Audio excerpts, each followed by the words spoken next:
Começa agora o BTcast. Teologia é nosso esporte.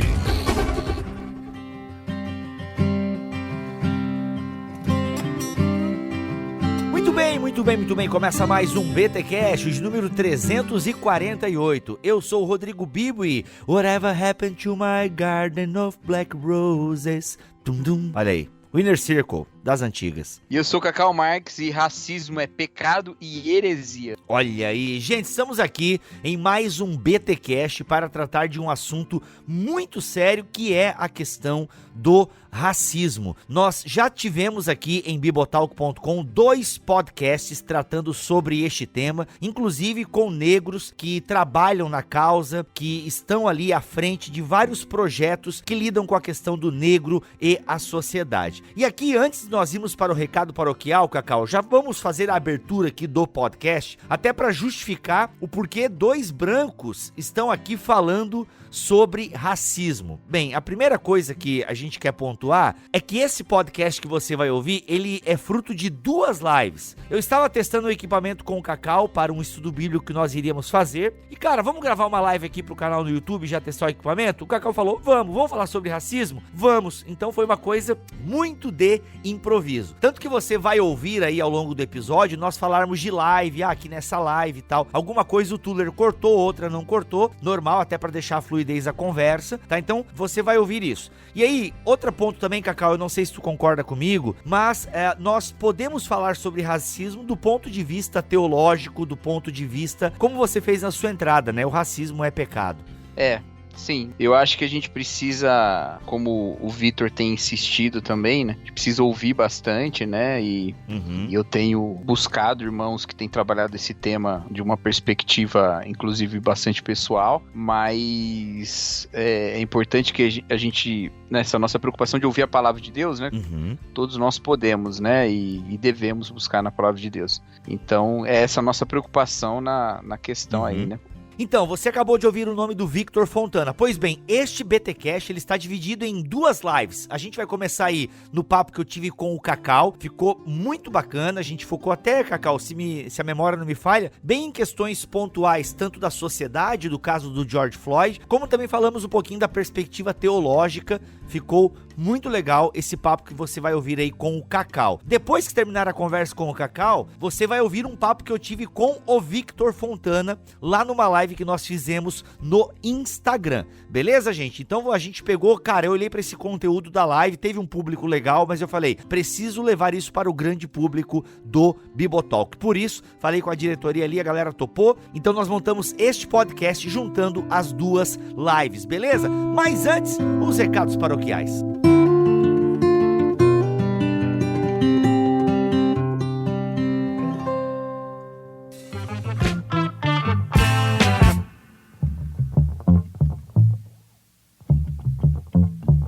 Nos recados paroquiais dessa semana, galera, era para ter acontecido o sorteio lá dos 9 anos do Bibotalk, uma parceria com a Escola Convergência e a Thomas Nelson Brasil. Já era para ter acontecido semana passada, não rolou. Essa semana também não rolou. Gente, culpa é minha, acabei me envolvendo com outras coisas, mas os dados estão todos salvos. Você que participou, fica tranquilo, que eu vou gravar com a Carol semana que vem, ok? E aí já sai na semana que vem. Aliás, eu gravo essa semana e semana que vem sai o resultado dessa promoção, desse sorteio de aniversário do Bibotalk. Segura aí que vai sair, tá bom, gente? Tá tudo certo, eu só me enrolei mesmo e eu não consegui gravar com a Carol. Mas deixa eu dar uma boa notícia, anota aí, pega aí, eu quero esperar você pegar um papel e uma caneta, anota aí, ou abre aí um bloco de notas no seu celular, o calendário do seu celular, melhor ainda, abre aí, vai lá, isso, abriu o calendário, olha só, 16 e 17 de junho, 16 e 17 de junho, das 20 às 22 horas. Você tem um encontro com a gente do Bibotalk, porque vai rolar a primeira confraria Bibotalk. A primeira confraria Bibotalk, gente, vai acontecer 16 e 17 de junho, das 20 às 22 horas. Seminário online, webinar, o que você quer chamar, mano? Chama do que você quiser. Congresso. Gente, olha só, a gente quer chamar de confraria, porque o encontro dos ouvintes, dos amigos do Bibotalk. É basicamente um BTD online. Galera, e o tema vai ser o Sermão de Cristo. Olha aí, o Sermão de Cristo. E quem vai estar palestrando nessa primeira confraria Bibotalk? Bem, vai estar lá Alexandre Melhoranza e Carol Bazo no primeiro dia. E no segundo dia, Paulo On e Cacau Marques. Então anota aí, gente. Olha aí, você viu a galera, né? Alexandre Melhoranza, Carol Bazo, Cacau Marques e Paulo On falando sobre o Sermão de Cristo. Meu irmão, serão 2 dias, 2 horas em cada dia, que serão simplesmente espetaculares. E olha só, gratuito. Só que é o seguinte, tem que se inscrever, porque vai ser aberto para todo mundo,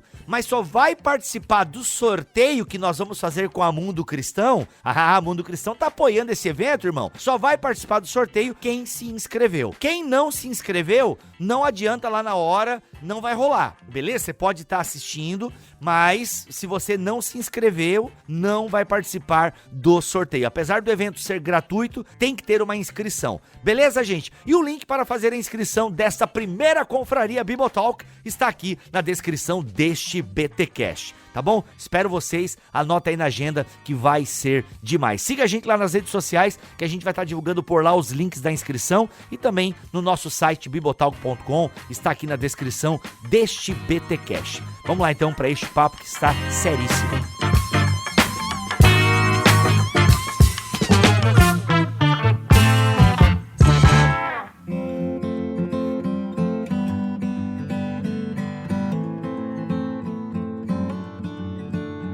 Cacau, a gente tá vivendo aí um período muito louco, a verdade é essa. 2020 não é para amadores, 2020 não é para amadores. Chegamos aí na 6ª fase, como algumas pessoas estão colocando, cada mês é como se fosse um jogo de videogame, né? E chegamos aí no 6º nível de 2020 e a gente tá vivendo, cara, é muita coisa. O Brasil tá vivendo essa parada aí, né? Essa luta contra o fascismo, se é fascismo, se não é fascismo, e os antifas pra lá, a galera indo pras ruas, quebrando a quarentena. E o outro assunto que tomou conta e que é o que eu quero focar aqui nessa live contigo, né? O tema é igreja, sociedade e racismo. Nós podemos assistir, e eu não tive coragem de ver o vídeo todo, infelizmente, ou felizmente, mas enfim, o mundo inteiro pôde ter acesso a um assassinato. A gente viu aí o assassinato de George Floyd, um homem, acho que é esse o nome dele, né, George Floyd, um homem negro que ficou aí 8 minutos e 46 segundos, segundo o vídeo. O vídeo tem essa duração, e ele foi sufocado pelo joelho de um policial branco. Enfim, isso acendeu uma série de discussões pelo mundo inteiro, inclusive várias revoltas e manifestações nos Estados Unidos e tal. Aqui no Brasil também a discussão chegou, mas não é a primeira vez que um policial mata um negro. A gente tem vários casos, teve como é que é o nome daquele cara que aconteceu em Nova York? O Gardner, né? Não sei o que, Gardner também, que levou um mata-leão, se não me falha a memória, e falava também a mesma coisa: eu não consigo respirar. A gente teve recentemente aqui no Brasil um menino também que foi alvejado pela polícia dentro da sua própria casa. Cara, enfim, eu não consigo respirar. Parece que esse clamor final, né, tanto do Gardner quanto do Floyd, né, até pegando carona em vários textos que eu li na internet, e tinha esse título, né, parece que nós não conseguimos respirar no meio dessa sociedade e tal. Enfim, Cacau, acho que a primeira provocação que eu queria fazer contigo é, cara, que tempos são esses? Eu acho que a gente vive mesmo esse tempo muito louco que você está falando. Acho que algumas coisas a gente entende por quê, outras não. Uma delas é a gente poder, por exemplo, partilhar esse sofrimento com a sociedade norte-americana ao vivo por causa da internet, né? Em outra época não existia isso.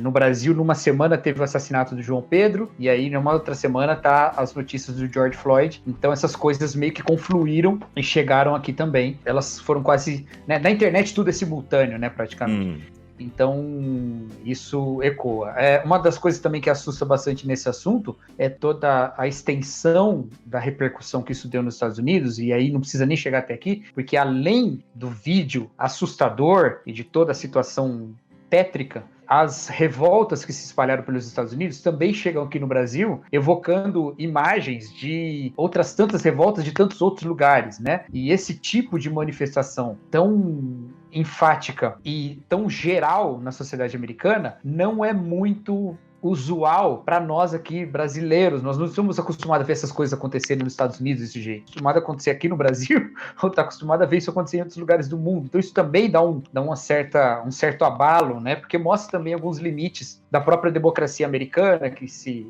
propaga no mundo como a grande democracia tradicional do mundo, né? Um grande exemplo de democracia. A gente vê que até nesses grandes exemplos há limites muito claros e problemáticos, né? Então acho que isso tudo contribui, mas não é só isso, né? Nós temos um extremismo em todo tipo de debate crescendo, e nós brasileiros não estamos muito dados ao extremismo. Na história a gente olha que toda vez que, muitos dados ao extremismo não, muito dado ao debate, a gente olha na história que toda vez que o debate se assevera no Brasil, as coisas ficam mais tensas, como se a gente não quisesse, né, que a democracia fosse tão plural assim. A gente queria uma ordem um pouco mais uníssona, mas isso não existe. Isso tudo mexe com a gente, e para completar tudo tem a tensão da pandemia, né, que também tem componentes sociais e raciais, mas que nos coloca numa situação inédita para a nossa geração. A última vez que uma situação desse porte aconteceu foi na gripe espanhola, tem 100 anos, 20 anos não, 100 anos. Nunca teve uma situação global da maneira como está sendo agora, para essa geração nossa. Tudo isso faz esse caldeirão maluco, e eu acho que a gente precisa de uma reflexão. Bons tempos do caldeirão do Hulk, toda. Hein? A gente precisa de uma reflexão sobre isso, e às vezes eu sei que o tema é racismo, mas acho que é um bom ponto pra gente começar. Nesse debate todo, da onde vem a pandemia? Vem de Deus, não vem de Deus? A gente sabe de onde vem, não sabe de onde vem? Pode vir de Deus ou pode não vir? Eu acho que a pergunta essencial nem é essa. Eu acho que em outros momentos, nos momentos bíblicos, por exemplo, quando grandes tragédias atingiam uma grande população, inclusive a praga, inclusive a peste, a doença, todo fiel era levado aos seus joelhos para se arrepender. E ainda que nós não saibamos se Deus mandou uma pandemia ou não, a gente sabe de muita coisa que a gente tem que se arrepender. E eu acho que o racismo é só uma das coisas que a gente tem que se arrepender, que inclusive ele fica mais evidenciado na pandemia, né? Nos Estados Unidos é bem evidente a diferença de morte entre negros e latinos e dos brancos, né? Por causa de uma questão social e de acesso ao serviço de saúde. No Brasil também acontece por conta da natureza dos trabalhos considerados essenciais, da possibilidade de pessoas de outras classes sociais de se isolar, do acesso também à saúde, da presença de hospitais de qualidade em regiões de periferia. Tudo isso se soma com o componente racial, que é inseparável desses dois países, porque o racismo, ele vem nesses países, né? Na verdade, no mundo todo ocidental, mas especialmente na América, ele vem desse papel social terrível inventado nas colonizações e todas da escravidão, marcada por esse componente racial. Então não tem como separar as duas coisas, não tem como tratar só o social sem olhar o racismo no Brasil, nos Estados Unidos, e não tem como falar do racial sem também pensar nas questões sociais, né? Até em relação ao teu disclaimer também no começo ali, né, dois brancos falando sobre racismo, eu entendo que nós precisamos também falar sobre isso, né? Eu tenho um pouco de dificuldade com aquela questão de lugar de fala e tal. Eu acho que eu posso falar sim sobre racismo, e nós como brancos, é claro que a gente não sente na pele, isso é fato, e a gente às vezes não sabe todas as dimensões, mas nós lemos, né, você mais do que eu, sobre esse assunto, e eu, como um branco, eu preciso falar sobre racismo, porque às vezes eu tenho uma voz que negros não têm, e eu preciso falar sobre racismo porque é o meu pecado também, né? Eu penso assim que, quando eu falo de racismo, eu penso que eu já melhorei bastante essa questão, mas quantas posturas racistas eu já tive, né? Eu fui criado com piada, que era normal nós fazermos piadas de negros, né, de loiras e tal, mas enfim. Então assim, mas a questão do negro, enfim, era muito forte, né? Então a gente é criado num ambiente racista que dizem que não é racismo, né? É a famosa frase, eu já ouvi isso de parente meu, não, eu não sou racista, mas eu acho que o meu filho tem que casar com uma mulher branca, né? Cada um na sua.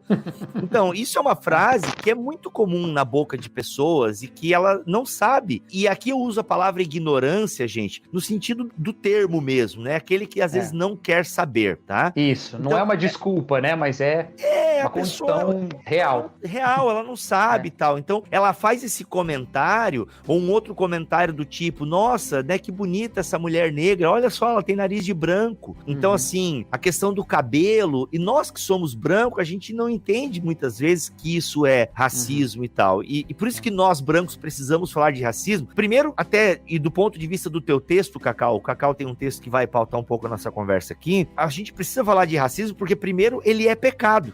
Então, assim, antes de qualquer questão sociológica do racismo, que muitas vezes é sequestrada, né? O tema, a pauta do racismo é sequestrada por ideologias políticas, e por isso que muitas vezes se você defende determinada coisa dos pretos, enfim, você já é taxado como, esse é de tal linha política, mas é porque às vezes linhas políticas sequestram pautas honestas e pautas que a sociedade precisa falar. E algumas entregam também, tem essa questão também. Boa. Quando você faz uma leitura, por exemplo, que toda vez que se fala sobre opressão, você está falando de marxismo, você vai entregar todas as pautas que falarem de um opressor e de um oprimido para o aspecto da esquerda. Mas você não pode negar que existem situações de opressão. Isso, inclusive, é bíblico, né? Então, não é só que ideologias sequestram, mas ideologias entregam também. Como acontece, por exemplo, em muitos aspectos da esquerda, entregar as preocupações religiosas para a direita. Isso também acontece, né? Como se elas não fossem importantes. Sim. Então, antes de ser, né, um problema da sociologia e da antropologia, nós, como teólogos e pastores, entendemos que é um problema da teologia. E por isso que nós, brancos aqui, podemos falar, de certa forma, do racismo. E repito aqui, eu não tenho aquele negócio de lugar de fala. É claro, quando eu gravei o podcast sobre racismo, a gente trouxe 2 negros e tal, que vivem e podem falar muito mais coisas, né? Então, a gente ampliou. Mas eu queria gravar esse tema e, nada melhor do que ter o Cacau aqui, professor de história, e que fala. Então, Cacau, racismo como problema teológico, como é que a gente fala sobre isso? A gente tem que olhar, primeiro que a escritura, ela fala da nossa origem, né, única em Deus, né? Então, tem 2 aspectos importantes que eu quero falar sobre o racismo como problema teológico. Primeiro, na própria questão da antropologia mesmo, né, do que a Bíblia fala sobre o ser humano, e segundo, sobre a questão ética, porque a primeira questão, ela é muito abordada. A gente sabe que existe racismo na sociedade toda, e a gente sabe que ele está dentro da igreja também, mas a gente não vê, pelo menos eu nunca vi na minha experiência religiosa desde pequenininho, ele ser explicitamente incentivado. Ele existe, mas uma teologia racista, como a gente vê, por exemplo, no Ku Klux Klan, coisa do tipo, eu nunca presenciei na igreja de maneira explícita. Tem sim os vícios racistas de linguagem, até na pregação, isso com certeza, mas uma teologia intencionalmente racista nunca vi. Então a gente costuma acertar a primeira parte, a gente costuma errar a segunda, que é a parte ética. A parte primeira a gente acerta. Por quê? Porque todos os cristãos entendem que a origem de todos os seres humanos está em Deus, que todos nós fomos criados em Deus lá em Adão e Eva, né, no homem e na mulher, no paraíso. Nós sabemos que nós fomos criados em Deus e nós fomos criados para Deus. Então só em Deus nós encontramos a nossa identidade. Como imagem de Deus, é apenas diante de Deus que nós entendemos quem nós somos. Quando nós rompemos com quem Deus é, perdemos essa identidade em Deus, ainda que tenhamos a imagem corrompida dele, mas temos, quando nós temos essa ruptura, nós a temos pelo pecado. O racismo, dessa forma, ele é um pecado porque ele não só está dentro desse aspecto da ruptura com a imagem de Deus, como ele afirma essa ruptura como um ideal. Ele afirma essa diferenciação entre seres humanos que não têm a mesma origem, como um ideal. Ainda que alguns possam dizer, não, mas racistas vão falar sim, que Deus criou todos e por isso que tem que manter todo mundo separado, que é para não misturar, porque Deus criou na diversidade e tal, que é um argumento completamente sem fundamento bíblico, mas ainda que eles vão dizer isso, vão sustentar uma proximidade de Deus, a ideologia e a prática também, ela leva a um entendimento de que é uma hierarquização dessas raças, a uma hierarquização dessas etnias em relação a Deus mesmo. Então ela nega esse princípio da origem comum de todos e Deus, e por isso todos que partilham da mesma imagem que Deus tem em nós, e afirma a ruptura como um próprio ideal. Não só nós rompemos com Deus, como realmente nós somos completamente diferentes uns dos outros e a gente não pode partilhar da mesma coisa, e a gente está em disputa, inclusive, a gente está em conflito, e assevera essa questão. Então, quando a gente fala de uma teologia evangélica que vai nos levar a uma reconciliação com Deus em Jesus Cristo, nós estamos olhando para o fim também de qualquer possibilidade de racismo. Não há possibilidade de racismo que conviva com a mensagem central do evangelho, que é a reconciliação em Cristo. Porque a nossa reconciliação com Deus, o reconhecimento que nós temos de que em Deus nós somos todos imagem dele, e assim nós caminhamos para uma reconciliação também entre nós. No Antigo Testamento tem um texto muito bonito sobre isso, que é o Salmo 87. Não é sobre isso, na verdade, é sobre Jerusalém. Mas é um texto que nos ensina sobre isso, porque é um texto de louvor a Deus por Jerusalém, né? De elogio a Jerusalém, pelo amor que Deus tem por Jerusalém, pelo amor que Deus tem por Sião. E aí ele diz assim no versículo 4: entre os que me conhecem, mencionarei Raabe e Babilônia. Também dirá da Filístia e de Tiro, juntamente com a Etiópia. Este nasceu ali. Olha só, esse cântico da fé hebraica, ela falava que Jerusalém um dia seria reconhecido como a origem de todos os povos, tanto dos babilônicos quanto dos egípcios, que são africanos, quanto dos etíopes, africanos também, que todos os povos do mundo olhariam para Jerusalém e diriam: eu nasci ali. No final, ele diz, no versículo 6, o Senhor, ao registrar os povos, dirá: este nasceu ali. Tanto os cantores como os que tocam instrumentos dirão: a minha origem está em ti, ou em ti estão todas as minhas fontes. Ou seja, tem uma esperança, um ideal no Antigo Testamento de que todos os povos reconheceriam essa origem comum em Jerusalém, em Sião, que Sião seria esse ambiente da reconciliação, e é de fato o ambiente da crucificação de Jesus Cristo, em que a reconciliação se estabelece. Ou seja, pela cruz de Cristo, todos os povos olham para Jerusalém e falam: eu nasci ali. Todas as raças podem olhar para a cruz e falar: eu nasci quando Jesus foi crucificado. O ser humano foi reconciliado com Deus, encontra novamente sua origem na cruz e fala: eu sou originário de Deus. Se todos nós somos reconciliados, gente de todas as raças são reconciliadas com Deus em Cristo, essa mensagem da reconciliação é a mensagem pela qual a gente vive. Então não tem como a igreja aceitar o racismo ou achar que o racismo é o mal menor. Ele é uma negação profunda e total do que o evangelho comunica. É impossível pregar-se o evangelho e o racismo ao mesmo tempo. É impossível. Se você quiser pregar o evangelho, o racismo tem que ser arrependido. Não tem como continuar vivendo um tipo de vida racista ou ter ideias racistas e não se arrepender do racismo e achar que está vivendo o evangelho. Não está. Então, em Jesus nós somos reconciliados com Deus. Essa nossa imagem de Deus é reencontrada em Cristo, que é a imagem do Deus invisível. E isso não significa, isso é muito importante, que nós estamos proibidos, né, de sermos participantes da nossa própria cultura, de sermos proponentes da nossa própria cultura, de sermos produtores de culturas distintas e de nos apegarmos também a identidades que são identidades nossas, pessoais, mas nós precisamos entender que elas não estão em hierarquia, elas não nos dão direito de explorar o outro, elas não podem ser um traço que faz do outro alguém cuja humanidade é deficitária em relação à minha. Eu não estou mais próximo de Jesus ou mais distante de Jesus porque Jesus, vamos dar um exemplo aqui, era judeu e eu também, coisa do tipo, entendeu? Não, todos nós somos um em Cristo e é isso que está dito inclusive lá em Gálatas capítulo 3, né? Já não há mais judeu, nem grego, nem escravo, nem livre, nem homem, nem mulher. Cristo é tudo em todos, né? Todos são um em Cristo. Eu não me lembro agora porque eu confundo com o de Colossenses. Mas é isso aí. É porque Colossenses fala alguma coisa parecida, né? Então, assim, teologicamente, o racismo é uma heresia. A gente não está falando aqui de que o racismo é um pecadinho, não. Ele entra em conflito direto com o evangelho. A cruz deve sepultar completamente o racismo junto com o nosso velho homem, que se apegava a qualquer coisinha para se achar melhor que o outro. Então, todas essas coisas são consideradas nada pela cruz de Jesus. Elas estão sepultadas lá em Jesus Cristo. E por que eu digo que a gente não está simplesmente separado da nossa identidade cultural e dessas coisas todas? Porque lá no Apocalipse, quando fala lá no capítulo 21, né, dos novos céus, nova terra e tal, e fala lá, Deus fala: eu serei o Senhor e eles serão meus povos. Deus fala a respeito do povo. E alguns manuscritos trazem: eu serei o Senhor e eles serão meu povo. Se eu não me engano, até a Revista Atualizada, ela coloca assim no singular. Mas, em geral, esse texto no plural, ele é mais difícil e ele parece ser, pela crítica textual, o mais correto, né? Eles serão meus povos. Nessa ideia de que Deus é um reconciliador de todos os povos. A igreja, então, ela é esse conjunto de povos que formam um corpo só. E num corpo só. Essa é a mensagem da ceia do Senhor. Eu acho que isso é muito poderoso pra gente pensar o racismo. A ceia do Senhor, quando nós participamos do pão, nós estamos falando que todos nós estamos comendo do mesmo pão. Ainda que nosso pão venha todo picadinho, né?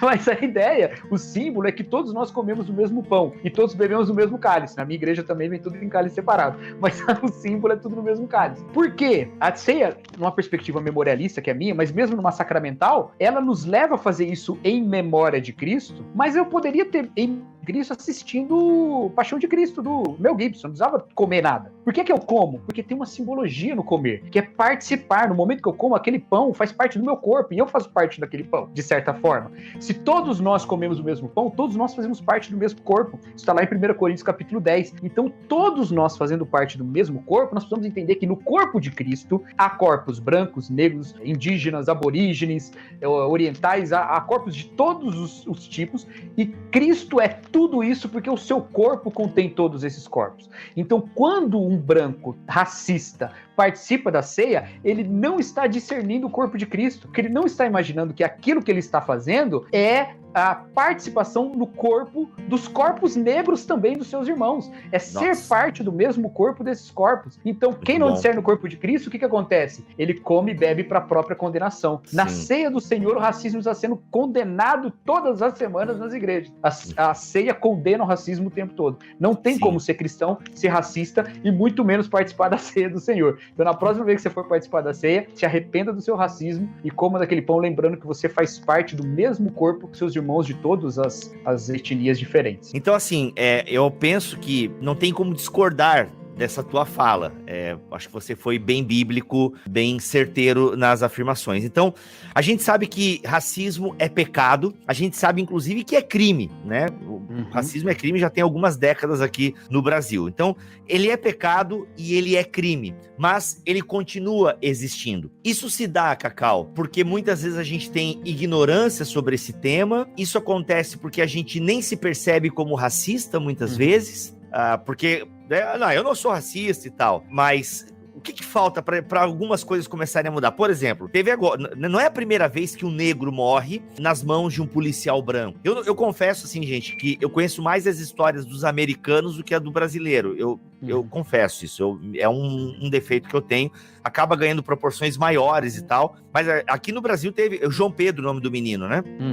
Só que o do João Pedro não foi filmado, né? Se tivesse uma filmagem do policial matando o João Pedro, cara, seria, enfim, né, causaria acho que também um burburinho mundial. A questão do Floyd e de outros é que tem a filmagem, e isso fica, assim, o Spike Lee até comentou, acho que ele divulgou um vídeo misturando cenas de filmes com a realidade. Nossa, mano, é uma coisa assim horrorosa. Mas enfim, a coisa não muda, né? E agora tem essas revoltas acontecendo, e aí no meio dessas revoltas tem gente que se aproveita para fazer muitas coisas erradas, o que acaba às vezes tirando a legitimidade do movimento, enfim. Então aí, Cacau, é pecado, é crime, mas continua acontecendo.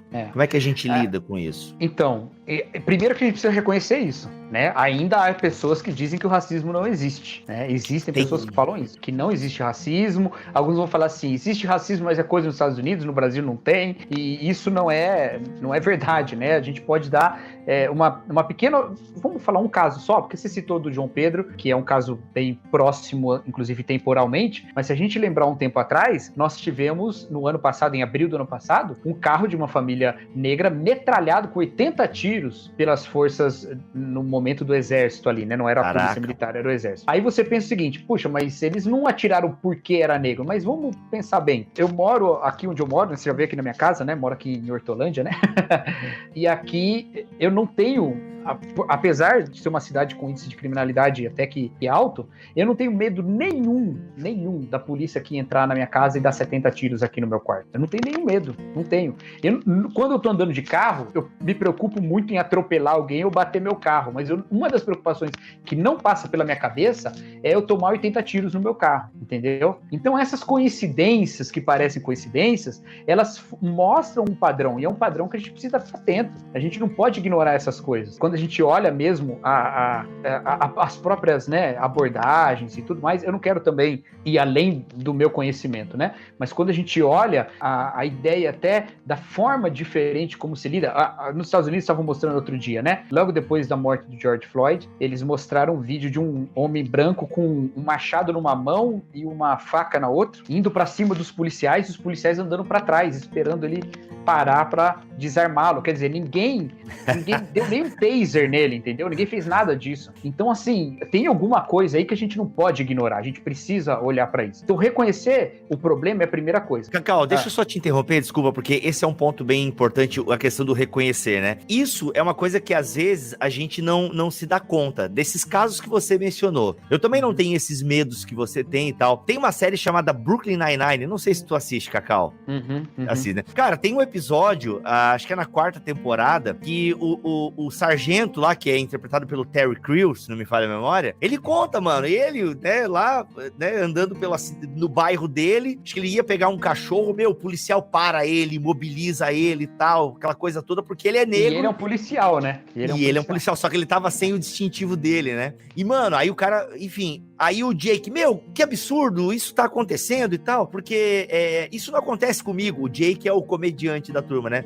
Daí ele mostra o Jake, né, com uma máscara, pulando uma janela, e o policial, ei, moço, você tá fazendo o quê? Ah, eu tô brincando com os meus amigos. Ah, beleza, tudo bem e tal. Tipo, cara, eu sei que ali é uma série de comédia, mas isso acontece na vida real, cara. Sabe assim? Se você olhar no alguns vídeos no YouTube, você vê isso. Pessoas negras chegando na sua casa e os vizinhos chamando a polícia, porque dizem que ou ela não mora ali, ou nunca viu ela ali, e a pessoa tem que provar que aquela casa é a casa dela, pra ela poder entrar na própria casa. Sim. E isso pode parecer uma bobeira. Puxa, mas o que custa? É tão violento o país, não é melhor a gente fazer isso pra ter segurança? Vai lá, pega lá uma foto sua lá dentro e mostra que aquela foto é sua. Não, cara, porque isso remete a algo que acontecia lá atrás, na época da escravidão, em que os libertos, porque a cor da pele já dava a ideia de que ele era um escravo, os libertos precisavam andar documentados provando que eles eram libertos. Quer dizer, a liberdade, ela dependia não da sua existência pessoal e livre dentro de uma democracia, mas dependia de você caminhar portando um documento que aos brancos não era exigido, entendeu?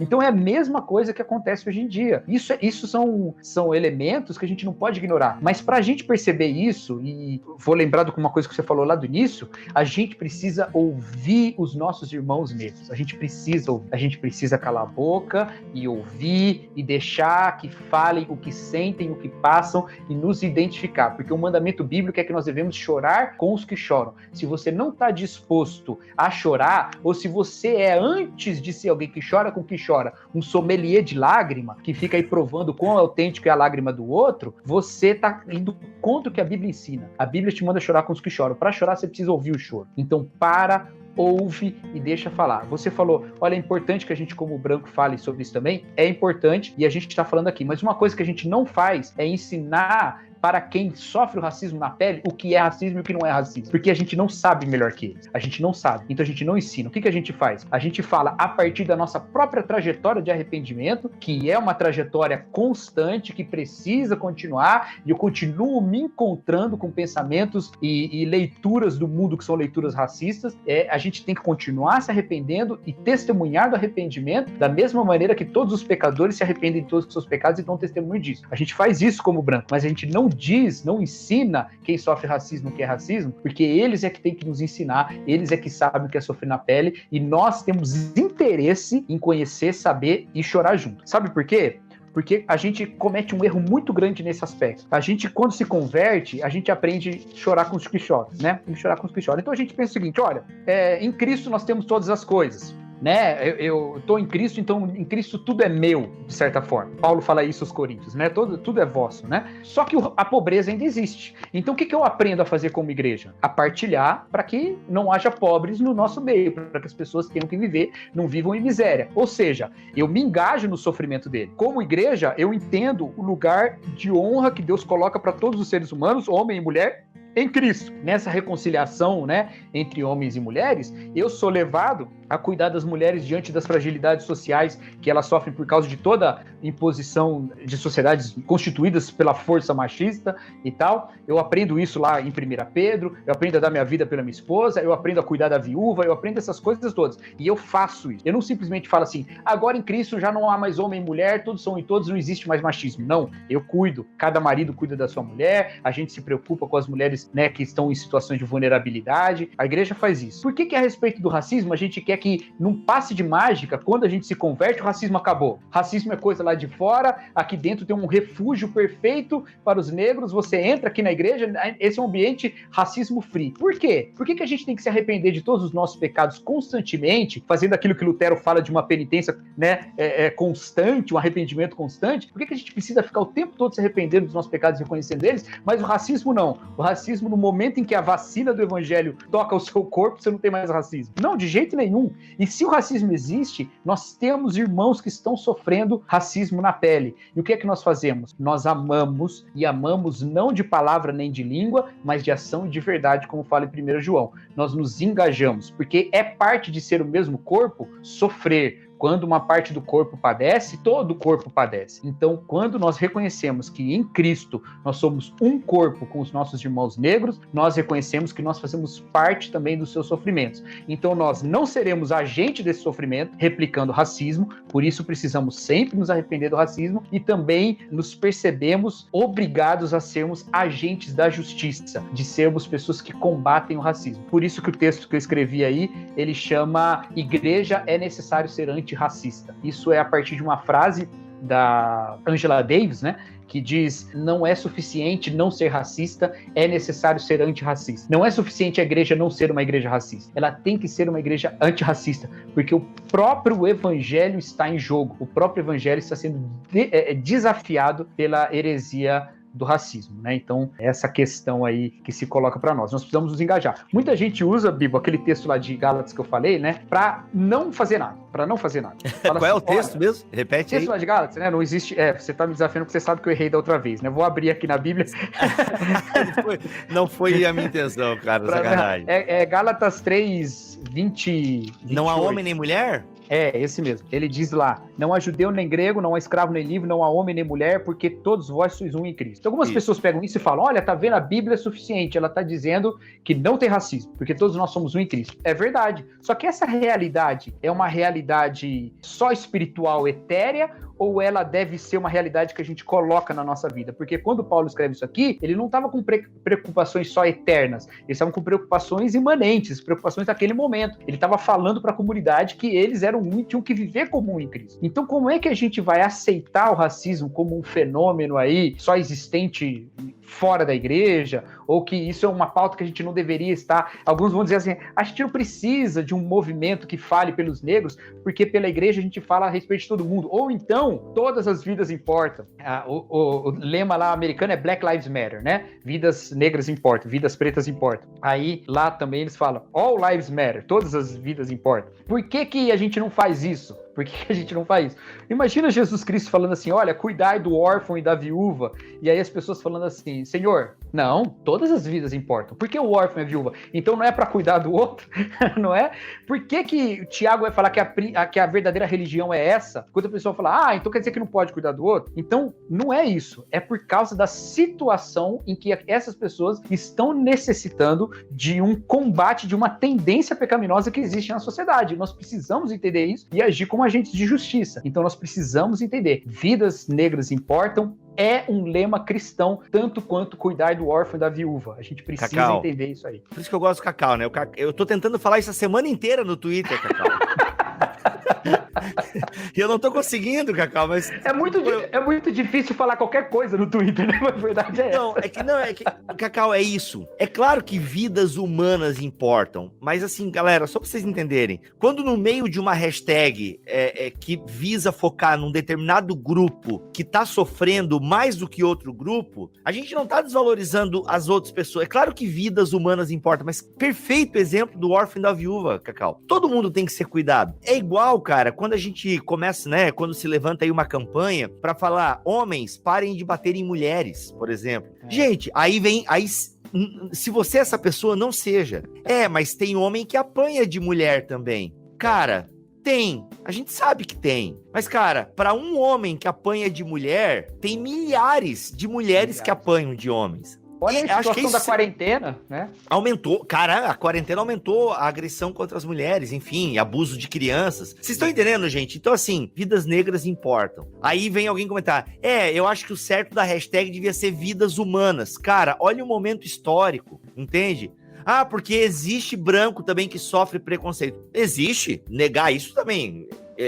Mas, cara, vai comparar negros que sofrem racismo e preconceito e brancos que sofrem racismo e preconceito. Existe uma questão... A conta não fecha, mano. E a gente tem que deixar claro que nunca, em nenhum caso, é na mesma proporção. Porque não existe o histórico, entendeu? Então, ainda que você possa enxergar em algum momento algum tipo de dificuldade imposta pela branquitude, os exemplos são tão difíceis que eu não consigo nem imaginar um aqui agora, mas não vamos nem tentar. Ainda que isso possa acontecer, não existe o histórico, não existe escravidão branca no Brasil, a partir, né, vamos lá fazer, ainda que alguns vão falar, não, mas os eslavos, puxa, cara, lá no Império Romano, lá na coisa lá atrás, não é? O que a gente tá falando é de todo esse sistema histórico que é impossível você colocar nesse mesmo pé de igualdade. E não só isso, você tem um exemplo aí, né, você tava citando sobre as formas de piada com as quais a gente foi criada, né, e você falou uma coisa e ela vai ser muito útil agora, você falou assim, a gente fazia muita piada de negro, você falou, fazia piada de loira, mas olha a diferença. Claro que as piadas a respeito de loira, elas traziam um machismo dentro delas, não é? Por que não tem o loiro burro? Era a loira burra. Ela traz o machismo, ela traz toda essa questão. Mas ela vinha dentro de um padrão em que essa era considerada a beleza. Então era um jeito de se expressar o machismo, diminuindo as capacidades das mulheres, ao dizer que elas servem mesmo para serem bonitas e coisas do tipo. Ou seja, ainda que ela reforçasse uma coisa terrível do machismo, ela estava dentro de um contexto em que havia um padrão da mulher loira bonita. Entendeu? A respeito, porque na mesma época se falava do cabelo da mulher negra, dizendo que ela era o cabelo ruim, não é? Qual é o pente que te penteia, aquela música, aquelas coisas todas. Então, olha só, mesmo nessa situação, não é a mesma coisa, né? Porque alguns vão falar, puxa, mas eu sou loira e eu sofri preconceito a vida toda. Sim, mas mesmo nisso, não tá no mesmo pé de igualdade. Mesmo nisso, a questão racial ainda pesa. Então, não tem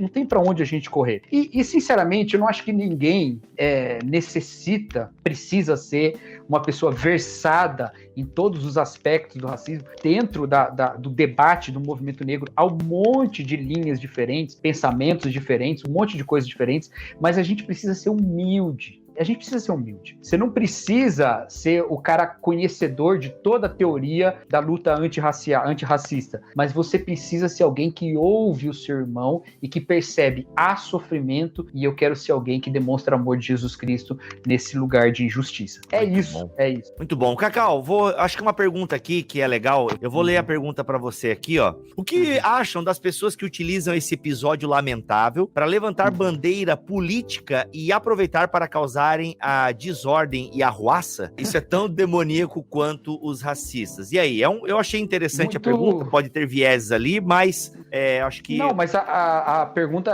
ela é legítima, Levi, né? Muito obrigado, Levi. A pergunta é legítima, mas vamos entender uma coisa. Vamos pegar o exemplo americano, porque o Brasil teve protestos agora no domingo, mas eles eram de uma pauta que parecia um pouco mais ampla, né? Ele tem um outro histórico, tem a ver com conflito de correntes políticas, então ele é originalmente mais político, menos racial do que os protestos nos Estados Unidos. Então, vou pegar o exemplo americano, acho que o Levi me permitirá fazer isso. Presta bem atenção, nos Estados Unidos, houve protestos pacíficos o ano passado inteiro, durante muito tempo, protestos pacíficos, gente falando, gente protestando na NFL, ajoelhando no chão, houve muito protesto pacífico, e os negros continuaram morrendo na mão da força policial. Então, eu não acho, e agora é uma opinião na minha interpretação a respeito da escritura, a respeito do cristianismo, eu não acho que protestos violentos, e especialmente, saques, né? Especialmente saques, resultarão em justiça. Eu não acho. Mas eu entendo que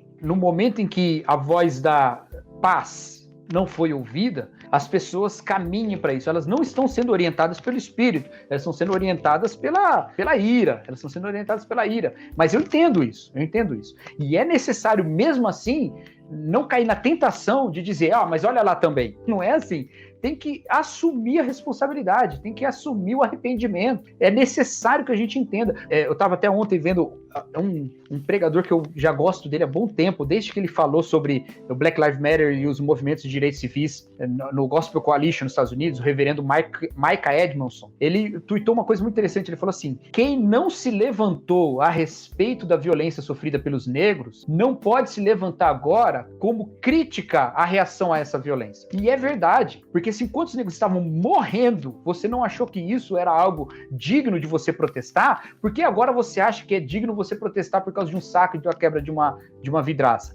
Muda o fato de que o saque é errado? Não muda esse fato. Não muda, continua sendo errado. Mas antes da gente começar a falar sobre isso, a gente precisa se arrepender das coisas que não nos chocavam, da dureza do nosso coração em ver os nossos irmãos morrendo e nós não estamos falando nada. Então, a gente precisa de coerência, porque o dia que a gente pegar e falar, pronto, essa causa absolutamente justa está destruída porque você agiu injustamente. Nesse momento, a gente se tornou juiz do coração daquela pessoa, como se nós mesmos fosse Deus. E nós não estamos nos submetendo ao julgamento de Deus a respeito do nosso racismo, ou pelo menos da nossa omissão branca. Então, por isso, eu entendo. Levi, a sua pergunta faz todo sentido. É um problema que eu não vejo como a Bíblia possa sustentar isso, da maneira como está lá acontecendo, mas eu compreendo, e além de compreender, eu acho que a gente precisa se arrepender de quando a gente não fala, que a gente precisa entender, e por isso eu não diria o que você disse, meu irmão. Vou deixar aqui corrigir só uma coisinha na sua fala. O finalzinho eu não diria. É tão demoníaco quanto. Nós poderíamos dizer assim, pecado é pecado, tudo bem,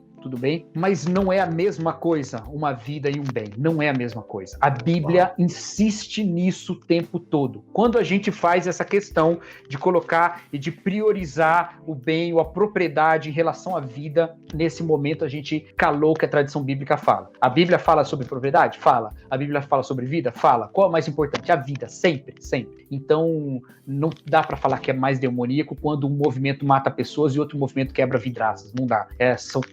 Podem ser duas coisas erradas, mas elas não são iguais no dano que faz a imagem de Deus que tá no homem, né? Legal. Cacau, obrigado, mano. Lucidez, né? Obrigado por poder nos ajudar a entender um pouco mais. É claro, gente, você não precisa concordar com o Cacau em tudo. Agora foi ele esse tempo todo e não vai concordar. Não, tô brincando. Não, eu acho muito bacana, Cacau. Você tem essa facilidade de traduzir para nós. Afinal, você é um pastor de igreja. Isso é uma qualidade que você tem, que muitos pastores não têm, infelizmente, né? E você tem. Obrigado por fazer a gente pensar sobre isso. Mas, Cacau, o que você indicaria pra gente estar lendo e melhorar um pouco a nossa compreensão sobre esse momento ou a questão do racismo e tal? Tem alguma literatura que você recomenda? Eu tô pra ler aqui, eu não recomendo porque eu não li ainda, mas tá todo mundo falando e eu queria ouvir a tua opinião. Não sei se você já teve contato, mas eu estou aí vendo com a Vida Nova para ler aquele livro do Piper sobre racismo, já é um livro antigo da Vida Nova, mas enfim, acho que como tema eu pedi pra Vida Nova, me manda aí que eu quero dar uma lida. O John Piper faz aquilo que a gente falou aqui, de reconhecer o racismo, né? Ele também foi o palestrante final da conferência não sei se foi da Desiring God ou da Gospel Coalition do ano passado, que foi sobre Martin Luther King, ano retrasado, os 50 anos da morte do Martin Luther King, né? Então MLK 50, né? Vale a pena também ouvir, né? Se você ouve inglês, vale a pena ouvir, deve estar traduzido. Agora, é muito importante que a gente ouça os nossos irmãos negros que falam a respeito desse assunto. O próprio Micah Edmondson, que eu falei aqui, né? A palestra que ele deu no Gospel Coalition chama Is Black Lives Matter the New Civil Rights Movement, né? Então, é o movimento Black Lives Matter, o novo movimento pelos direitos civis, e é muito bonito o jeito que ele fala, porque ele compara, é muito claro, ele compara o que tem, o que não tem, e ele propõe um engajamento crítico da igreja. Ou seja, engaje no Black Lives Matter, ou seja, engaje-se na defesa da vida das pessoas pretas, mas faça isso de maneira crítica, né? E isso é normal. Inclusive, uma parte da pergunta do Levi eu não respondi, né? Um minuto, Bibo, um minuto. Vai, Levi, vamos lá. O Levi perguntou, e eu esqueci realmente, o Levi perguntou também sobre se apropriar da questão por questões políticas. Levi é outra preocupação muito legítima, mas isso é um fruto. É um fruto da indiferença de alguns outros grupos políticos em relação a isso, entendeu? Então, quando os grupos de esquerda estão há décadas militando por essa causa, é normal que eles encabecem esses movimentos e é normal que as pessoas enxerguem neles representantes. Então, se há uma forma de se pensar alheia à ideologia de esquerda, é necessário que essas pessoas caminhem para isso. É necessário. E eu acredito que aí eu já não estou muito no meu lugar para poder falar, mas eu acho que pensando democraticamente faz sentido que haja movimentos negros que pensem questões econômicas de um ponto de vista mais à direita. Eu acho que faz sentido que essas coisas aconteçam. Então eu entendo, você tem razão. A causa racial é maior do que a causa política. Contudo, houve grupos que se mantiveram fiéis a essa causa por um tempo e houve grupos que não se mantiveram. Então é normal que hoje aconteça isso. Me parece que há um movimento maior já de ampliar o escopo dos que fazem parte da luta antirracista. E eu acho que é algo que nós devemos incentivar. Voltando agora às recomendações. O livro do Piper, o Micah Edmondson, tem o Anthony Bradley. Infelizmente, os livros desses caras estão em inglês, mas eu tô falando de caras que são reformados, que falam a respeito do racismo, né? O Guilherme Amarino me mandou uma lista. Twitter. Não, mandou no Twitter. Olha só, não, o Cacau, é que como também eu te peguei aqui em cima do laço, então o Cacau também não se preparou para isso. Cacau, qual é o teu Twitter, Cacau? Carlos AP Marques só. Aí, ó, @Carlos AP Marques, ok? Então segue o Cacau lá no Twitter, ele vai passar lá as recomendações no Twitter dele. Se você não tem Twitter, mano, aí, bem, enfim, aí mas vê a live. Dá pra ver. Dá pra entrar. Você não precisa ter Twitter pra ver o que alguém tá postando lá, se for um perfil público, né, Cacau? O meu legal. O meu é. Mano, obrigado, Cacauzão, pela tua presença. Eu que agradeço, aqui. mano. A gente só percebe como a igreja precisa falar sobre isso, a gente precisa tratar esse tema cada vez mais de forma tranquila. E sim, tentar desassociar, né, sair desse sequestro das pautas, mas dá pra falar sobre racismo, dá pra falar sobre manifestações, sem necessariamente cair pra um lado ou pro outro e tal. Não sei se dá, mas a gente tem que tentar.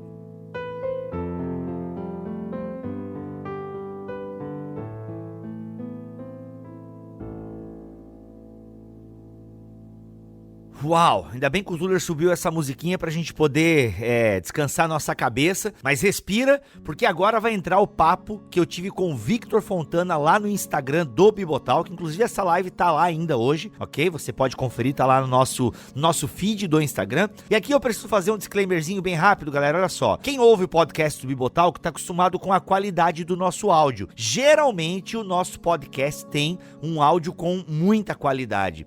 Assim, é um podcast gostoso de ouvir. Agora você vai perceber que o áudio não está tão bom. Por quê? Porque o Tuller tirou este áudio lá do IGTV do Instagram. Então, tem uma supressão violenta lá por parte do Instagram. O áudio não fica bom, tá? Então, gente, você que tá acostumado com a nossa qualidade, talvez vai perceber, nossa, gente, tá difícil ouvir isso aí. Mas ouve porque vale muito a pena, ok? Ouve aí porque vale muito a pena. A gente editou várias partes para ficar bem gostoso para você que está ouvindo o podcast, ok? A gente não só pegou o áudio lá e jogou aqui. Não, teve um tratamento, a gente cortou várias partes e tal, para que a conversa fique bem fluida. E é legal que você vai perceber que a conversa com o Victor, e por isso que eu uni as duas, né? Tanto a do Cacau quanto a do Victor, você vai perceber que eles caminham para pontos diferentes na conversa, e eu achei extremamente legal, principalmente pela questão, o Victor está lá nos Estados Unidos, ele acompanha os noticiários de lá, então ele tem digamos, a notícia em primeira mão. Muitas vezes o jornalismo brasileiro, às vezes, pega só o que lhe interessa. Não tô dizendo que ele altera a notícia, tá, gente? Mas pega só o que interessa. E o Victor lá consegue fazer um apanhado mais geral. Então, vamos ouvir aí o papo com Victor Fontana sobre o BLM, Black Lives Matter. Gente, é o seguinte, para você que não tá ligado aí, mas eu acho que na primeira vez na história do Bibotalk a gente se posiciona diante de acontecimentos sociais. O que a gente vai falar hoje aqui não é uma novidade no mundo, né? Eu vou usar aqui a questão da militância ou da luta por direitos ou reconhecimento dos negros e pretos, enfim. Mas eu acho que é o primeiro ano que a gente entra um pouco mais. Isso porque, assim, muita da pauta do Bibotalk tá um pouco ligado à minha história. E eu fui um cara que eu já compartilhei o vídeo do Morgan Freeman, né? No Dia da Consciência Negra. Então, assim, eu já compartilhei o vídeo do Morgan Freeman que diz que, quanto menos falarmos sobre racismo, o racismo deixará de existir. Alguma coisa nessa pegada, assim. Aí depois vem o grupo que diz que branco não pode falar sobre racismo. Então, cada vez eu me distanciava mais da pauta, porque, primeiro, eu achava que bobiça falar de racismo, o racismo no Brasil nem existe. O que é uma piadinha? É uma piadinha, loira também sofre piada, eu era vesgo também, sofria piada, então o que é uma piadinha de negro, de preto e por aí vai? Depois a gente é bombardeado por, não, vocês não têm lugar de fala, né? Enfim. Mas, cara, depois a gente vai aprendendo, eu vou, né, tendo amigos como o Vitor Fontana, que nos ajuda, que vão nos ensinando a elucidar, inclusive até essa minha postura de falar mais sobre isso, ela vem diretamente de um vídeo que o Victor Fontana fez no canal dele, uma live que depois ele vai recomendar aqui para vocês. Nosso amigo Paulo On, também companheiro de ministério, fez um vídeo também sobre isso. E pessoas que eu gosto e que confio na opinião foram falando sobre isso e eu fui entendendo algumas coisas mais. E antes de mais nada, gente, o Vitor também é um jornalista, né? Você talvez conheça o Vitor aí como teólogo, né? E super competente na área da teologia. O Vitor Fontana também tem a formação do jornalismo. Inclusive, Vitor, antes de nós começarmos a nossa pauta aqui, você está exercendo novamente aí essa função de jornalista com um novo quadro aí no canal do YouTube da ABC2. Fala um pouquinho pra gente rapidinho aí, antes da gente entrar nesse tema. Então, assim, a ABC2, para quem não conhece, é a Associação Brasileira de Cristãos na Ciência, e nós temos como objetivo aproximar a ciência do evangélico médio e, ao mesmo tempo, fornecer pro cientista cristão que está no campo, que está na pesquisa, ferramentas para que ele saiba lidar bem com a sua própria fé, sem que ele precise renegar o seu campo, renegar suas descobertas, para que ele possa fazer o que a gente chama de bom diálogo entre fé e ciência. E dentro desse projeto da ABC2, que é uma associação, uma organização que tem uma série de projetos e braços dentro dela, um dos bracinhos que está nascendo é o Destaque ABC2, que é um telejornal dentro do YouTube, com um pequeno noticiário e uma entrevista em profundidade. Então, nas quintas-feiras, a gente tem feito isso. Esse mês é um mês piloto, eu não sei se a gente terá mais edições, tá? Olha aí. Quanto à minha formação jornalística, né, eu fiquei bastante tempo trabalhando em redação, né? Foram quase 10 anos trabalhando em redação. Depois eu fui para a área teológica, fiz meu mestrado, etc, tal, e tive essa proposta agora para voltar para o jornalismo, né? Legal, muito bom. Gente, então se você gosta de informação, ok? Vai lá dar um play no canal da ABC2 no YouTube e vai lá, como é que é o nome? Destaque ABC2, né? Destaque ABC2. Vai lá, porque para o projeto continuar precisa ter a aceitação do público, né, galera? Isso é muito importante também. Vitor, a primeira pergunta que eu quero te fazer é: por que dois brancos estão aqui falando sobre racismo? Na real, Bibo, eu costumo dizer o seguinte: eu não entendo muito sobre racismo porque eu sofri muito pouco preconceito de maneira geral, né? Eu falo que eu sofri 3 preconceitos que eu tenho anotado na vida. Preconceito como nordestino em São Paulo quando eu era criança, e pelo meu sotaque você já sabe que foi um sofrimento que foi muito curto, porque rapidamente eu perdi o sotaque de baiano que eu tinha, até como uma adaptação cultural para você evitar o bullying. Isso acontece, a criança consegue fazer isso muito rápido, mas foi muito brando, foi um negócio assim, muito brando mesmo. No meu caso foi.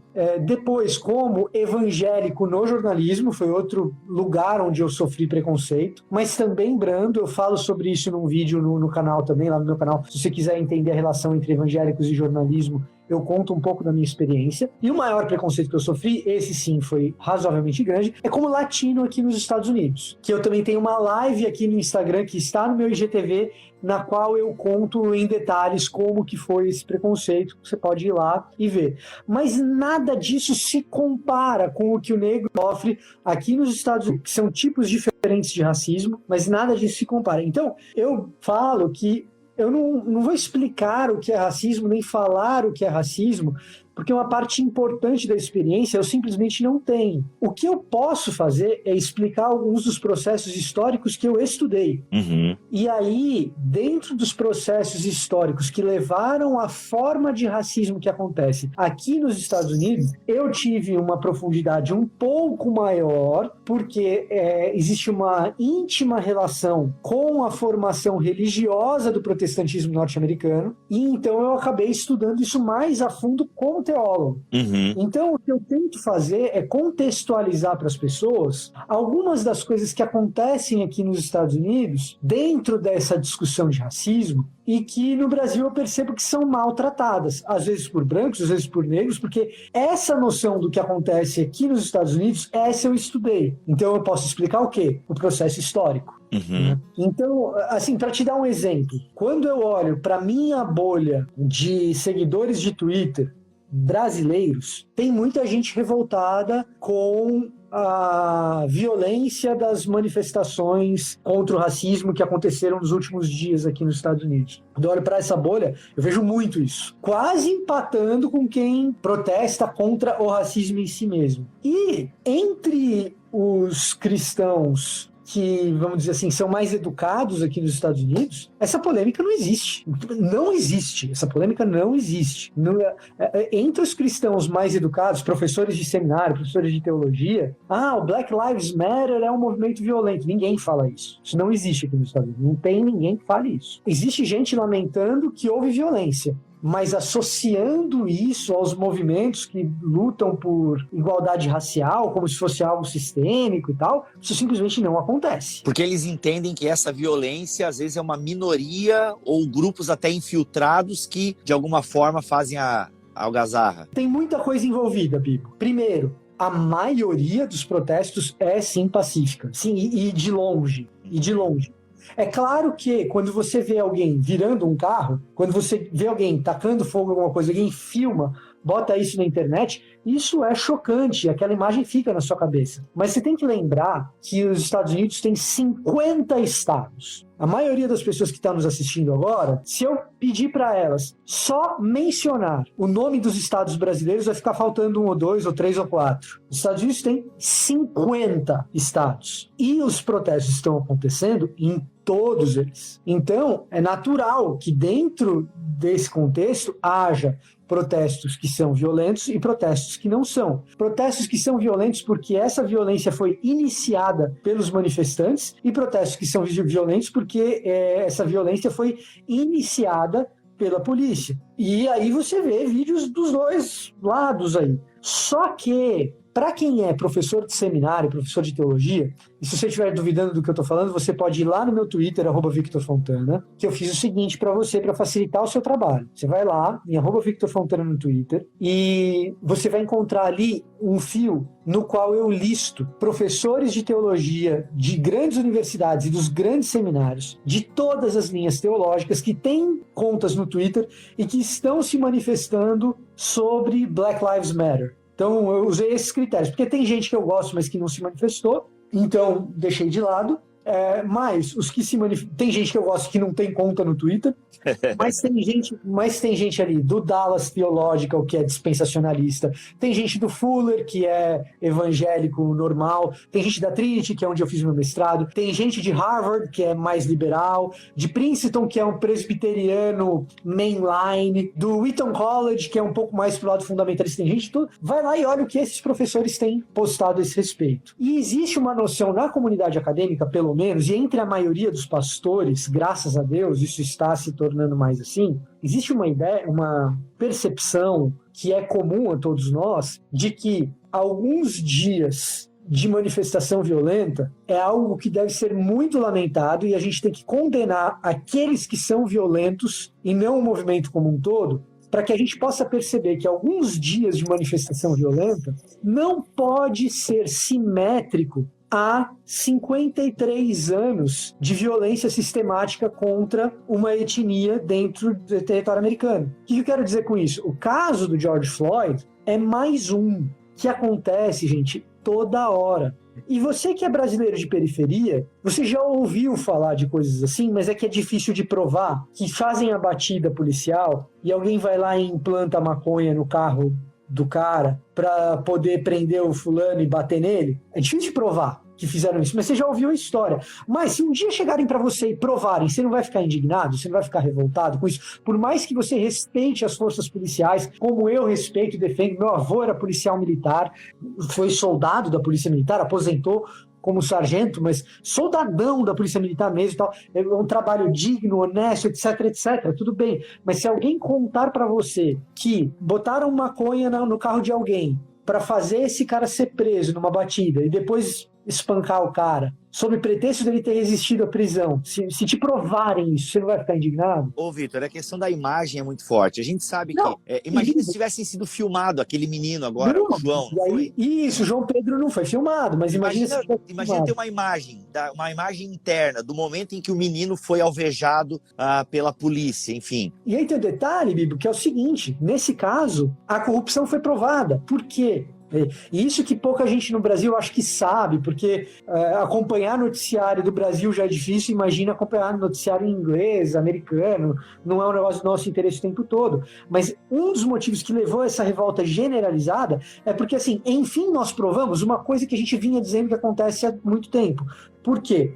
O vídeo tá lá, obviamente o cara morre em cena, você vê o cara morrer, e o laudo médico diz que o cara morreu de parada cardíaca depois. E que tem que esperar o exame toxicológico porque pode ser que ele esteja intoxicado de droga e tal. Então, a fraude documental, ela está explícita e comprovada. E porque houve a revolta, a família conseguiu pedir um laudo independente. Isso é outro detalhe que a maioria das pessoas não sabe. Então, você pode ir em qualquer veículo de grande mídia que você vai encontrar isso que eu tô te falando, não é? Sim, nada. Eu vi essa notícia que a família pediu um laudo à parte. Pediu um laudo independente. Quando você pede um laudo independente, o judiciário, tá? O judiciário designa um médico que não é do Estado para produzir esse laudo independente, uma autópsia independente. E a autópsia indicou estrangulamento. Óbvio, porque todo mundo viu o estrangulamento acontecer. Então, você tem aí uma situação que, assim, todo mundo te diz que existe um viés. E que quando esses assassinatos acontecem, o sistema dá um jeito de acobertar e de encobrir. Mas é sempre difícil de provar que acobertaram. Nesse caso está provado. Então, o que o movimento pede? Há anos, desde 2016, tá? O que o movimento pede?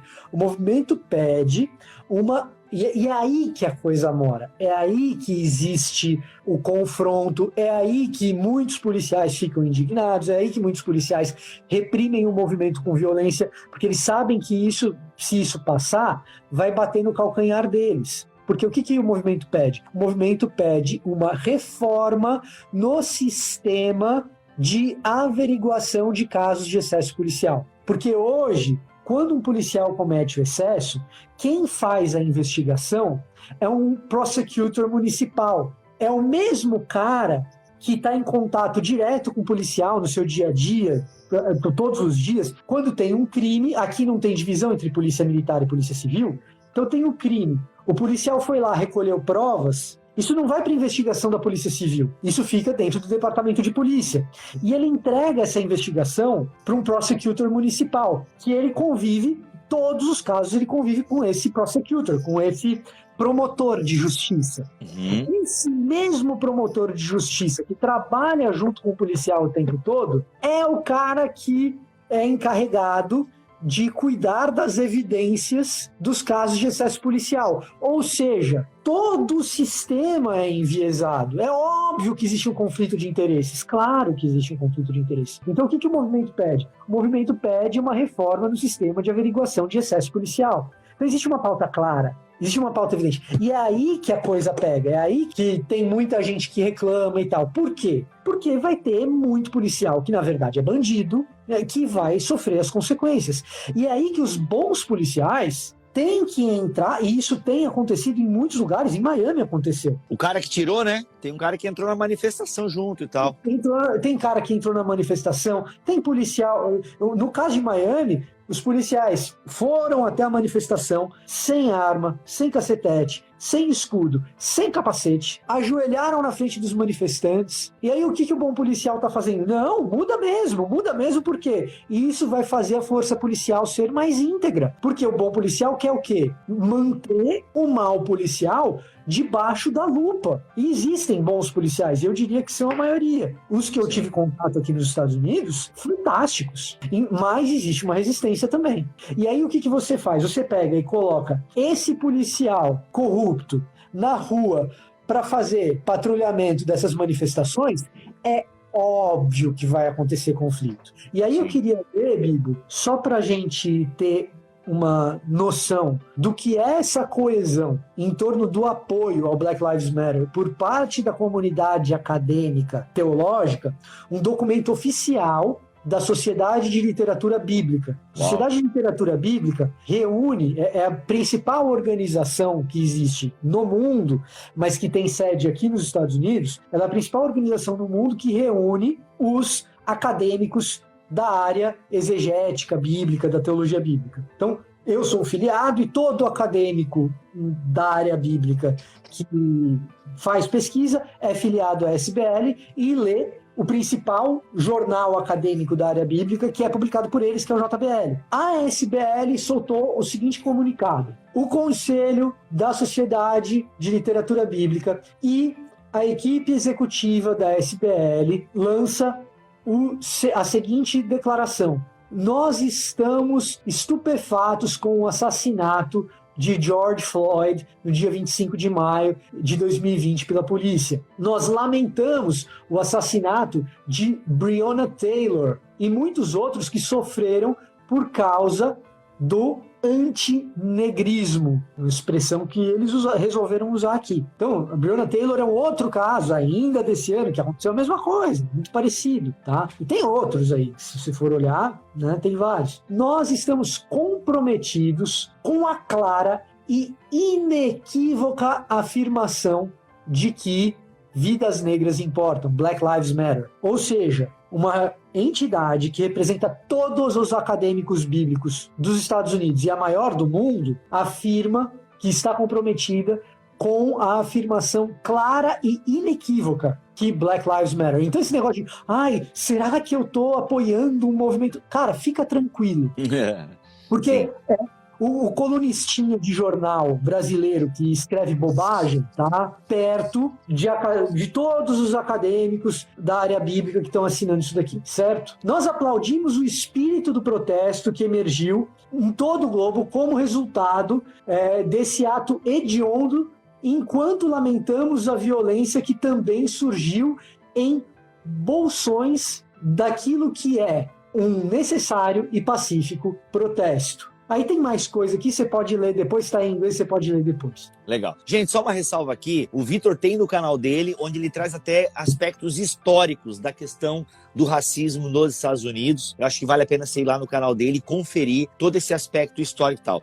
Ô, Vitor, algumas pessoas, e eu tenho recebido vários comentários no Instagram e até mesmo no Twitter, porque você concorda com tudo que, né, o BLM é o Black Lives Matter, né? O que o BLM faz e produz e tal. Então, assim, as pessoas pegam alguns casos isolados que não representam o movimento. Então, se eu estou entendendo é isso. O movimento em si é legítimo, tem uma causa que nós cristãos podemos apoiar tranquilamente. E é óbvio que, às vezes, até dentro do movimento, ou pessoas que se apropriam do momento do movimento, é que acabam estragando o rolê. E uma coisa que você falou no início da live, que eu achei muito interessante, é isso. A gente vê no jornal uma delegacia pegando fogo, entre outras coisas. Mas, cara, tem muita manifestação acontecendo e seria até um desserviço a gente focar na parte que deu errada, digamos assim. O ano passado, quando Hong Kong estava experimentando, foi um ano de protesto em Hong Kong.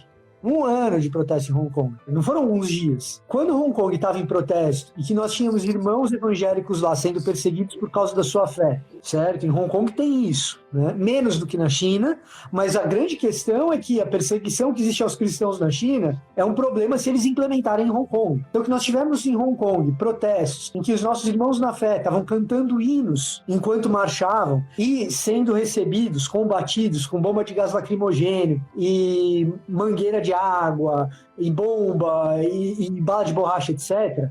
eles estavam sendo recebidos com isso, nós choramos e lamentamos com eles e oramos por eles, com os nossos irmãos de Hong Kong. Mas se você for olhar os vídeos, tem irmão de Hong Kong virando carro, que não é irmão, entendeu? Tá? Que não é irmão esse cara. Mas tem irmão de Hong Kong virando carro, botando fogo em loja, certo?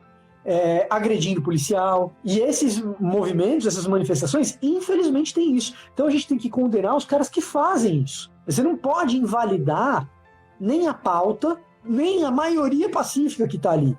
Porque então você tem que invalidar o Ed Stetzer, que estava nas manifestações. Ele estava. O Ed Stetzer, para quem não sabe, é um cara que escreve muito sobre eclesiologia, tá? A Vida Nova, Fiel lança esse cara aqui. Inclusive tem um livro com o Sérgio Queiroz aqui, da Mundo Cristão, muito interessante. E volta e meia ele tá no Brasil dando palestra para plantador de igreja e tal. Isso. O James K. Smith tá apoiando o movimento Black Lives Matter. Pronto, isso já é suficiente, sacanagem. Ô, Vitor. Não, assim, você entendeu? Então, eu vejo as pessoas no Brasil problematizando um negócio que, assim, quem problematiza aqui nos Estados Unidos não é Boa Bisca. Entendi, beleza. Vitor, e tem um sequestro dessa pauta por partidos políticos aí também? Tem, claro que tem. Sempre isso tem. Que acaba estragando o rolê para algumas pessoas aí. Por exemplo, quando a gente fala de racismo aqui no Brasil, eu até procurei esconder a minha camisa vermelha aqui, porque eu tô na semana do vermelho, né? Que eu tenho várias camisetas vermelhas. Aí para lavar tudo de uma vez só, eu uso só vermelho naquela semana. Ah, boa. Pra quem lava roupa, quem lava roupa sabe. Então, assim, mas eu até escondi aqui porque quando a gente vai falar de racismo e de direito social, que no Brasil a galera associa uma esquerda. Não, aqui nos Estados Unidos também, mas eu vou chegar lá. Chegue agora. Então, isso é culpa nossa, da direita, cara. Isso não é culpa da esquerda, nem de quem luta contra o racismo. Por que a gente não abraçou essa pauta? Por que a gente esperou a esquerda abraçar? Porque historicamente foi isso, a culpa é minha, você entendeu? É simples assim. É simples assim. E aí, existe sequestro de pauta com fins políticos? Estamos em ano de eleição aqui nos Estados Unidos. Mas, é óbvio que existe sequestro de pauta nesse sentido. Agora, embora exista sequestro de pauta nesse sentido, a gente tem que lembrar quem que é o cara que tá tendo o cargo disputado.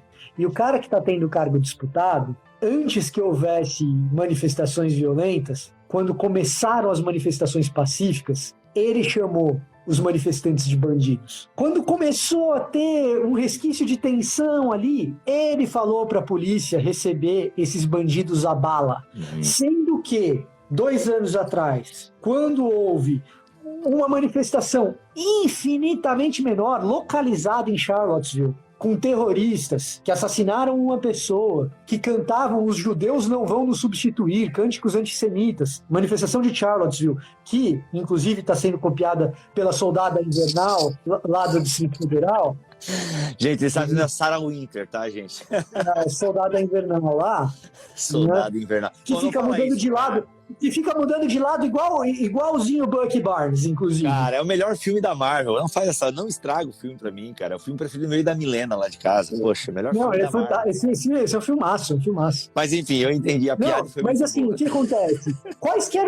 Quando isso aconteceu lá, em Charlottesville, 2 anos atrás, que era uma manifestação isolada, com uma pauta ilegítima, que é uma pauta antissemita. A pauta tipo, os judeus não... Essa era a pauta do negócio. Os judeus não podem nos substituir. Essa era a pauta. E aí, outras pessoas resolveram se manifestar pacificamente contra esse protesto de manifestação ilegítima. Um dos manifestantes antissemitas pega um carro e atropela os contra-manifestantes, mata uma pessoa. A declaração do Trump não é tem que reprimir esses movimentos violentos. A manifestação do Trump tem gente boa dos dois lados. Então, quando você fala em sequestro de pauta nesse contexto, você entendeu? Vou te falar quem está sequestrando a pauta. Na frente da Casa Branca tem uma igreja episcopal, histórica, linda, e teve um pequeno incêndio lá, e assim, pequeno ou grande, dane-se, teve um incêndio na igreja que os manifestantes fizeram. Dane-se, tá errado. Ponto. Certo? Pequeno ou grande, o incêndio foi controlado? Foi controlado. Mas, cara, incendiar uma igreja fora de cogitação. O negócio é totalmente fora de propósito, que tem que ser condenado sempre, tá? O que o senhor Donald Trump faz no dia seguinte? Fala, eu vou sequestrar essa pauta. Ele pega uma Bíblia, fala para a Guarda Nacional dele o seguinte: eu vou lá na igreja, vou atravessar a rua no meio dos manifestantes, vou lá na igreja para tirar uma foto com a Bíblia na mão na frente da igreja. Pensa num cara que nunca foi na igreja na vida, que não sabe citar um versículo. Isso é sequestro de pauta. Entendi. Um cara que não é episcopal. Ele não é. Oficialmente ele é presbiteriano. Mas o pastor da paróquia dele, presbiteriana, aqui, falou que nunca viu ele na paróquia, uns anos atrás aí.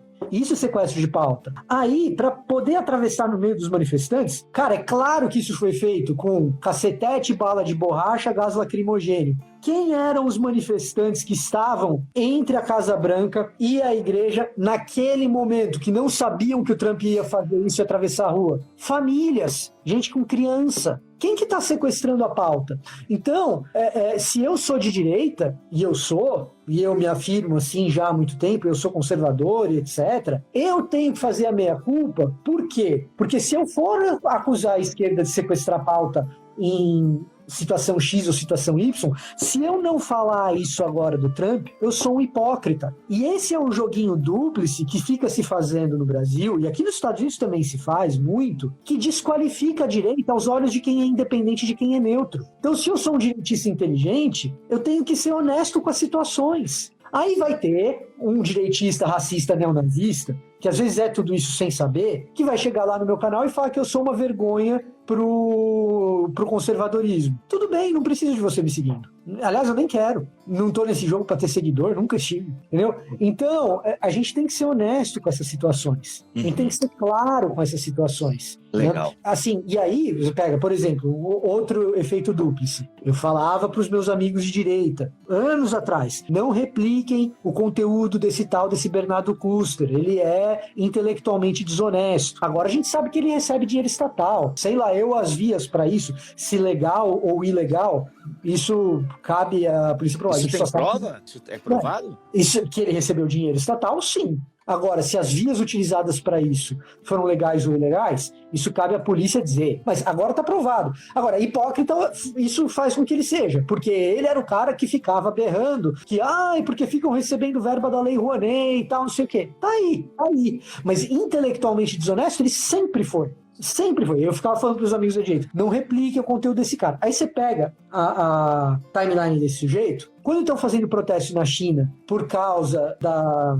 repressão do coronavírus, que de fato aconteceu e tal, de terem calado médicos e etc., e teve revolta na província de Hubei, etc. Quando isso aconteceu, as revoltas não foram legais, não, assim, do ponto de vista pacífico e tal, o bicho pegou ali, virando carro, fogo, não sei o quê. O seu Bernardo Kuster vai lá e posta isso daí e fala, tá vendo? A China tá escondendo o corona e isso levou à revolta dos seus cidadãos. Olha aí o que acontece, a China é maldita, etc, etc. Então, é assim, quando é contra o regime que me interessa, eu chamo o cara de cidadão. Quando é contra uma pauta que não é do meu interesse, eu chamo o cara de baderneiro, de vândalo, de bandido. E tem muito bandido. Tem um monte de gente saqueando loja, brother. Tem. Não essa adianta parte que tapar. é ruim, né, cara? Não adianta tapar o sol com a peneira, brother. Tem um monte de gente saqueando loja. Agora, você quer entender como que faz para interromper isso? Porque essa é a minha preocupação. Aí você vai no meu vídeo do YouTube, que eu falo que racismo é pecado, porque ali o Martin Luther King dá a dica de como que a gente faz para interromper esse processo. O que acontece é que as leis pelas quais o Martin Luther King lutou para que fossem implementadas, e ele foi assassinado por essa luta, a gente não pode esquecer disso. E temos que ser pacifistas como Luther King. É verdade. Você está disposto a ser assassinado pelo teu pacifismo? Nessas suas palavras, parça, tá? Então, as leis pelas quais Martin Luther King lutou para que fossem implementadas, isso faz, em 1967, 53 anos. E elas não são cumpridas, ou são parcialmente. Então não adianta você lutar para que a lei passe no papel. Se ela está no papel e ela não é cumprida, você tem que continuar pedindo pelo cumprimento delas. É simples. E outra, a gente não pode esquecer que até outro dia, negro aqui nos Estados Unidos não podia votar. Até outro dia, negro aqui nos Estados Unidos não podia casar com branco. Até outro dia, negro aqui nos Estados Unidos tinha restrição de bairro onde ele podia morar. E até a década de 70.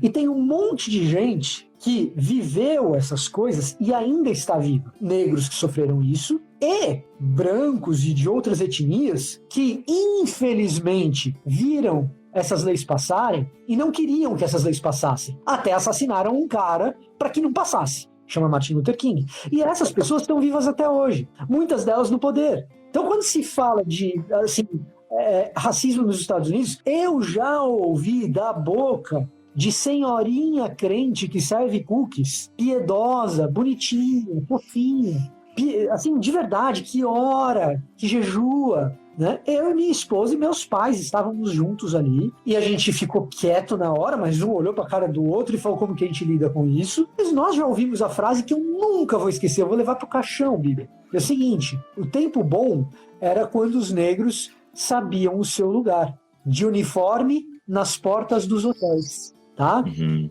Então, uniformizados na porta dos hotéis. Aí ela prossegue, assim, mas a frase impactante é essa, ela prossegue e diz assim, e era lindo como eles eram organizados. Assim, ela coloca no racismo dela ainda, ela imputa naquilo uma visão romântica, estética, percebe? Uhum. E ela nem percebe o tamanho da discriminação que ela está provocando ali. Porque não é uma senhorinha que quer bater em negro nenhum. Não é uma senhorinha que ache justo que o negro tenha uma educação inferior. Não é uma senhorinha que ache justo que 21% dos americanos negros, 1 em cada 5. Então você vê um negro americano aqui na rua, vi 1, o cara tem uma vida bacana. Vi 2, o cara tem uma vida digna. Vi 3, o cara é de classe média baixa. Vi 4, o cara é pobre. O 5º tá abaixo da linha de pobreza. Nos Estados Unidos, a maior economia do mundo, a maior potência econômica do mundo, 21%, 1 em cada 5 americanos vive com menos de $2 por dia. Vitor,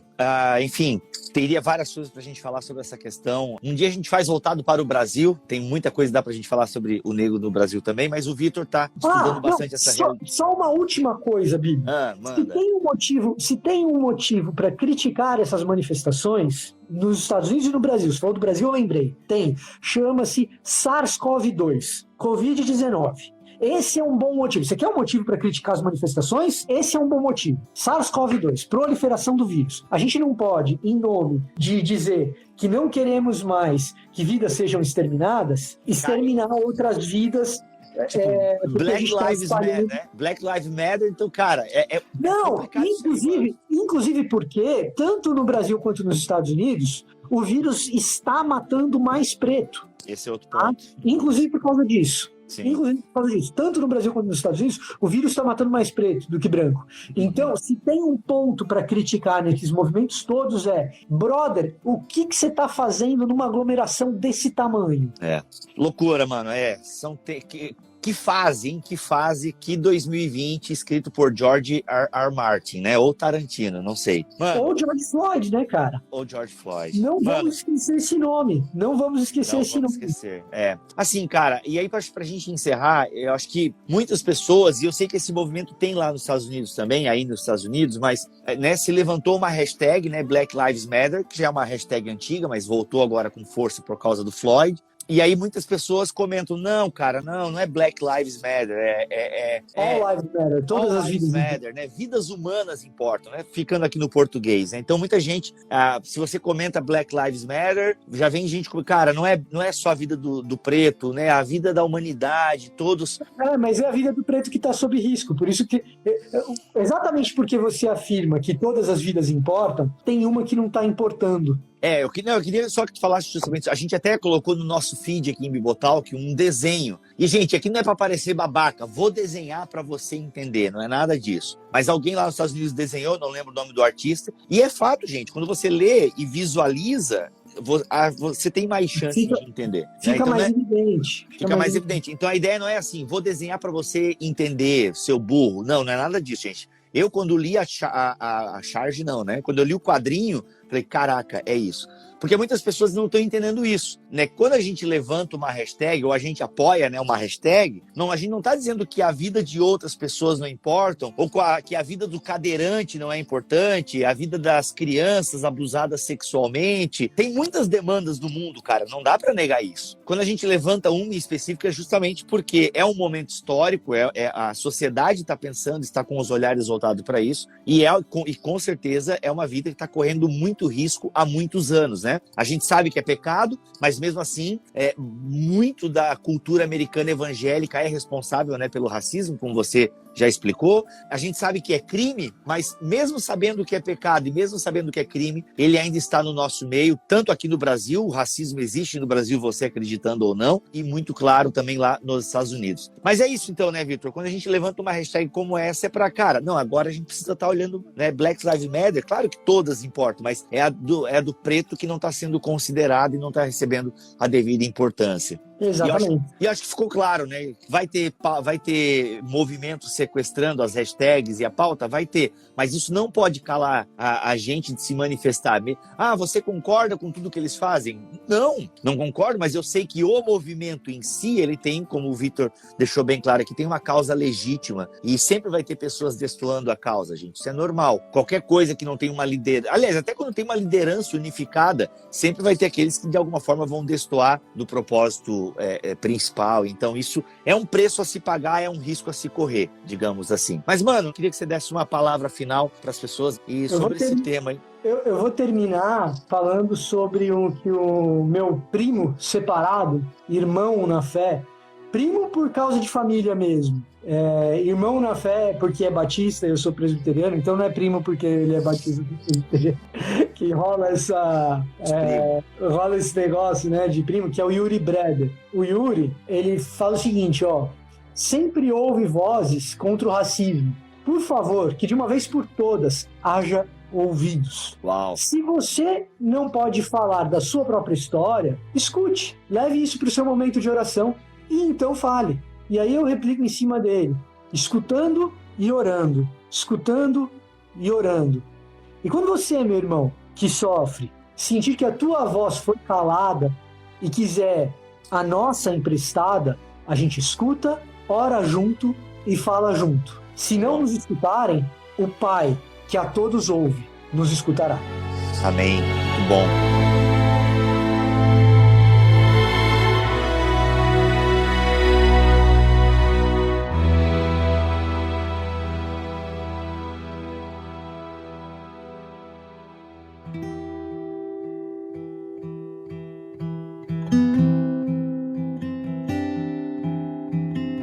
É isso, meus amigos e minhas amigas. Esse foi mais um BTcast. Galera, tema super delicado. E aqui eu quero reforçar. Você que é negro e se sentiu ofendido por 3 brancos falarem sobre racismo, eu quero pedir sua compreensão e a sua paciência, porque primeiro, nós acreditamos que podemos falar sim sobre isso como um tema da sociedade, como um tema teológico, então a gente pede que você respeite essa nossa posição. Segundo, nós já fizemos, e eu quero falar o que já falamos umas 3 vezes aqui nesse episódio, mas para que fique bem claro, antes de você, quem sabe, vir nos comentários nos criticar. Se você jogar racismo, Bibotalk, no Google, você vai achar tudo que nós já produzimos nesse material, e tem 2 podcasts maravilhosos com negros que estão aí à frente em vários projetos que lutam pela questão racial, que lutam contra o racismo. Então, ouça lá esses podcasts. Nós já gravamos sobre racismo quando não se falava tanto sobre isso. Então, assim, não tinha nada na sociedade acontecendo que levou todo mundo a falar sobre isso. Não, a gente já falou lá atrás, inclusive, até nos queimamos com parte da audiência do Bibotalk, mas enfim, então, tem lá, tá bom, gente? Tem lá, a gente já fez. Se eu não me engano, tem um Fora do Éden sobre Martin Luther King, show de bola. Joga lá, racismo, Bibotalk, e você vai achar o que nós já produzimos. Mas eu quis trazer esses papos pra cá porque eles são fundamentais e nós precisamos falar sobre isso sim. E eu acho que a fala do Vitor ali final, ela foi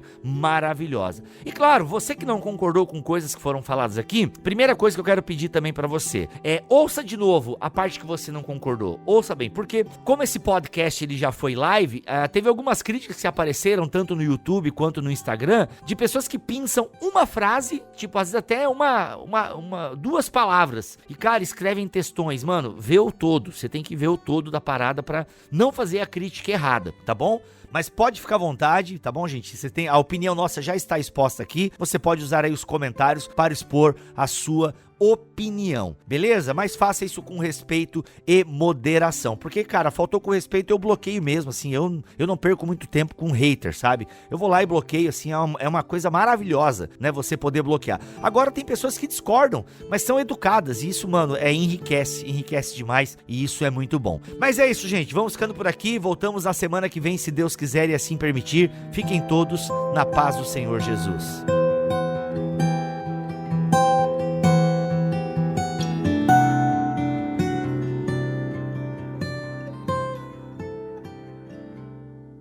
Este podcast foi editado por Tuller Bibotalk Produções.